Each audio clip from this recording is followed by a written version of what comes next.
একটি শিক্ষণীয় ঘটনা। একজন ছেলে মাদ্রাসায় পড়াশোনা করত। প্রতিদিন মাদ্রাসায় যাবার পথে একটি মেয়ে তাকে লক্ষ্য করত। মেয়েটি তার সঙ্গে কথা বলতে চাইত, নানাভাবে দৃষ্টি আকর্ষণ করার চেষ্টা করত। কিন্তু সেই ছেলেটি ছিল অত্যন্ত পরহেজগার ও চরিত্রবান। সে কোনো বেগানা নারীর দিকে তাকাতে চাইত না, কথাও বলতে চাইত না। ছেলেটির এই অবহেলা ও তাকাতে অনীহা দেখে মেয়েটি আরও ক্ষিপ্ত হয়ে ওঠে। একদিন মেয়েটি ছেলেটিকে তার খালি বাড়িতে ডাকল, কিন্তু ছেলেটি রাজি হল না। কিছুদিন পর মেয়েটি এক ভয়ঙ্কর কৌশল আঁটে।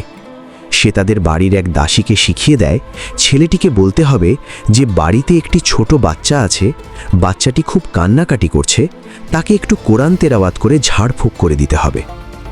দাসী সেই মিথ্যে কথা বলে ছেলেটিকে বাড়ির ভেতরে নিয়ে যায়। এরপর দুষ্টু মেয়েটি ছেলেটিকে একটি নির্জন ঘরে বন্দি করে এবং নিজেকে তার কাছে সঁপে দিতে চায়। এই অবস্থায় আমরা বা আপনি হলে হয়তো দুর্বল হয়ে পড়তাম, কিন্তু সেই ছেলেটি কোনো অবৈধ কাজে রাজি হলো না। সে বুঝতে পারল সে মহা বিপদে পড়েছে। তখন বুদ্ধি করে ছেলেটি বলল, আমার একটু টয়লেটে যেতে হবে। মেয়েটি বলল, যাও, তবে দ্রুত ফিরে আসবে। ছেলেটি টয়লেটে গিয়ে নিজের পুরো শরীরে নোংরা পানি মেখে নিল, যাতে তার শরীর থেকে দুর্গন্ধ বের হয়। টয়লেট থেকে বের হলে মেয়েটি তার শরীরের তীব্র দুর্গন্ধে বিরক্ত হয়ে তাকে তাড়িয়ে দেয়। ছেলেটি খুশি মনে সেখান থেকে বের হয়ে ভালোভাবে গোসল করে মাদ্রাসায় গিয়ে ক্লাসে যোগ দেয়। ক্লাস চলাকালীন সময়ে ওস্তাদ বললেন, তোমাদের মধ্যে কে আজ এমন সুগন্ধ লাগিয়ে এসেছে যার কারণে পুরো ক্লাস সুগন্ধে ভরে গেছে? ছেলেটি ভয় পেয়ে গেল। সে মনে মনে ভাবল, হয়তো তার শরীরে কোথাও ঠিকভাবে পরিষ্কার হয়নি, সেখান থেকে দুর্গন্ধ বের হচ্ছে, আর ওস্তাদ তা ব্যঙ্গ করে সুগন্ধ বলছেন। লজ্জায় সে মাথা নিচু করে বসে রইল। কেউ কোনো উত্তর না দেওয়ায় ওস্তাদ অবাক হলেন। তিনি একে একে ছাত্রদের কাছে গিয়ে পরীক্ষা করলেন।